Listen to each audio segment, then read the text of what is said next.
민족의 얼에 대하여 우리는 긴 역사를 통하여 숱한 자랑거리를 가지고 있는 것도 사실이다. 그러나 오늘의 현상에서 솔직하게 고백한다면 우리들의 반만년 역사란 어떤 자랑이기보다는 결론적으로 보아서 남에게 뒤떨어진 쓰디쓴 술잔을 우리에게 끼친 것뿐이라 해서 그것 또한 틀린 말이 아닐지도 모른다. 그야말로 어딘지 잘못되어 왔다. 확실히 잘못되어 온 것이 사실이다. 우리들의 교육, 사고방식, 생활, 철학 모두에 잘못되어진 점이 있기 때문에 오늘 이같이 허덕이고 있는 것이다. 우리는 무엇인지 우리를 이같이 불행한 위치에 떨어뜨려 놓은 악의 요소와 더불어 싸우지 않으면 안 된다. 그러면 우리가 싸워야 할 그 악의 요소를 가진 투쟁 대상자는 누군가? 그 투쟁 대상자를 정확히 붙들어야 한다. 그것은 다른 것 아닌 우리 자신이다. 세상의 모든 일은 사람이 한다. 이 나라의 모든 일은 이 나라 사람이 하는 것이다. 한국 사람이 하는 것이다. 그러므로 우리의 투쟁 대상자는 다른 이 아닌 바로 한국인 자신인 것이다. 이 나라의 빛나고 영광스러운 역사도 한국인이 지은 것이지만은 이 나라의 실패한 역사도 또한 한국인 자신이 만든 것이기 때문이다.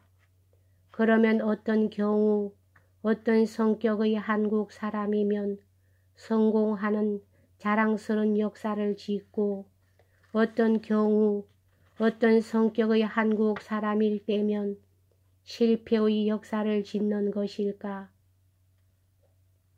그것은 다른 것이 아니다.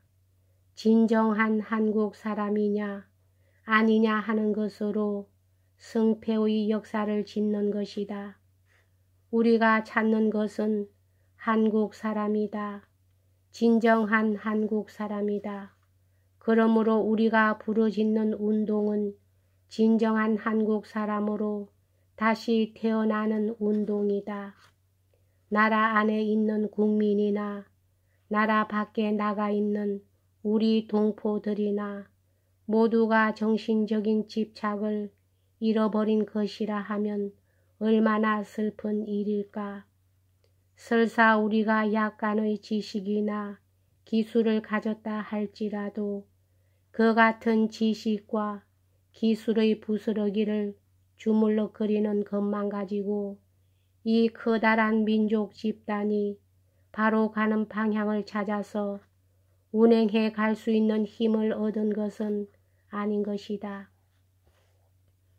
그러기 때문에 여기서 우리가 결론적으로 받는 답안은 지식 이전, 기술 이전의 그 무엇이 아니면 안 된다. 그것이 바로 민족 정기다. 이른바 주체의식이다. 일찍이 장강 김태경 선생이 중국 망명시대의 우리의 역사를 저술하고 그 책의 서문 가운데 세상의 역사 망한 것처럼 슬픈 것이 없고 나라 망한 것은 그 다음이다 라는 말을 했다. 참 뜻깊은 말이다. 나라란 것은 쉽게 말해서 국권을 일컫는 말이다. 그러나 역사란 말은 역사 정신을 이름이다. 민족의 전통적인 얼을 이름이다. 그러기 때문에 혹시 어쩌다 국권점 잃어버릴 수는 있다. 그리고 또 그것은 도로 찾을 수도 있는 것이다. 그러나 역사의 호는 잃어버리면 민족의 정기를 잃어버리면 그것은 국권 잃어버리는 것 따위로는 비길 수 없는 큰 일이 아닐 수 없다.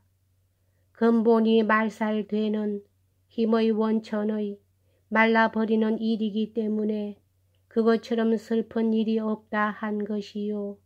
그래서 나라 망하는 것은 차라리 그 다음이니라 한 것이 아니겠는가.